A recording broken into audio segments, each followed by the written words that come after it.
They could do electrician.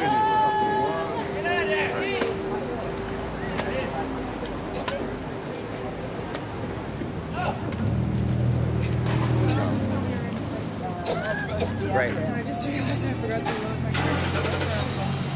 So I'm going to photo. Did you want to say something? Why are you here today? No, not right now. Not Maybe right now? later. Well, we're here. We don't want condos built here on this lot Okay. because it's bad enough they got them building down there. We want social housing for the people down here. Good. Yeah. Did you want to add anything, Mom? Yeah. Stop pushing the poor people out by building their condos here. Yeah. You know, we need affordable housing for our people for the downtown Eastside. You know, this is a beautiful community, and we love it, and we support it all the way. Yeah. Thank you very much. Clay, why are you here today? Please, yeah. Well, we're here today because we don't want condos to be built here on the 100 block. Okay. It'll have a tremendous effect in displacing people as rents go up, land prices go up. Police move in to protect the investments of people here who buy into the condos. And pretty soon, the low-income people who are more than 400 strong on this block alone will find their rents are too high, they can't afford it, and they'll be displaced out of here.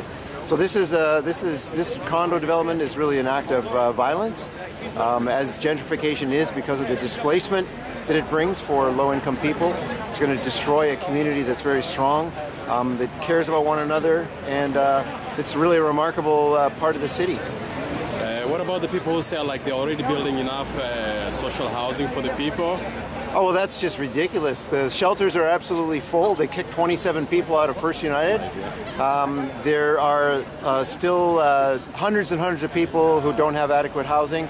There's 5,000 SRO units that are in need of replacement. They were never meant for long-term housing. They're completely inadequate. So we have not even come close to developing the social housing, the low-income housing that we need in this city. Not even close. What happened to the people who are doing Occupy Vancouver, and I guess they moved out of there and they said they'll give them housing? Do you know anything which happened to them? Well, there was 15 or 20 people that were given housing, but the housing that were being offered by BC Housing were SROs that were had been taken over and run by nonprofits. So it's not ideal housing. It's like one step from the street, essentially. So these are just minimal kinds of housing available for people on low income, but it's not adequate at all. And the city and the province and really the feds, they need to be building housing that is going to sustain the life and health of people here. Do you want to add any other thing? No, I just think that this is a crucial fight for the neighborhood. And the Pantages development here, CEQA 138, is just one of the many developments that are coming in. And so the fight needs to happen on all kinds of fronts. So you said there's this development, there is also other developments around the neighborhood? Many. Today is the opening day for 21 Doors. This is just around the corner, down the street. It was a low-income housing development. People were evicted out of there in 2008, and it sat empty for 4 years. And now it's being developed as condos, $250,000 condos, and that's opening. There's the Paris Annex is being built. There's the proposed 15-story tower over here on Kiefer and Main.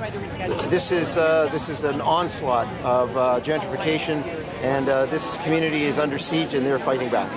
Thank you very much. Isn't it interesting, Dave? Hey, Mahmoud. Hey, how are you doing, they put all those social housing units, some 700 or 800, at Olympic Village, quote unquote, and then they took them back and said now they're market units. And Penny Ballum wrote off some $400 million that the developers owed to the city. Now the city's on the hook for that, but we don't know exactly the details of that or how much money that is because it's all in-camera meetings, and the public doesn't get a chance to find out where our hundreds of millions of dollars went. So do you know how many people got into the Olympic Village housing there? I think there's some like 200 out of what was supposed to be about 800. So there was supposed to be some 400 of all subsidized housing and another 400 of partially subsidized, and they ended up with about 200. Housing. And when you look at the plan that the architects have for Sequel 138, you look at the architecture, you look at the landscape of this street, it is entirely gentrified. There's not a single homeless person in their architecture. It is clear what they're trying to do. They're trying to displace this community further and further east. Except this community has nowhere else to go. This is the low-income community in Vancouver. This is the community that desperately needs housing. So for all working people, we ask you to join us in this fight for housing. We know that Vancouver is unaffordable for all working people, all students, all artists, all single mothers. And we ask you to not participate in this race to the bottom. We ask for your solidarity in this fight for housing justice. We need you to struggle alongside us. We need you to not be complicit in displacing and impoverishing and policing downtown Eastside residents out of our own neighborhood. We need that solidarity. So we are clear to downtown Eastside residents, to the condo developers, that there will not be a single condo development that opens up in this neighborhood without a fight.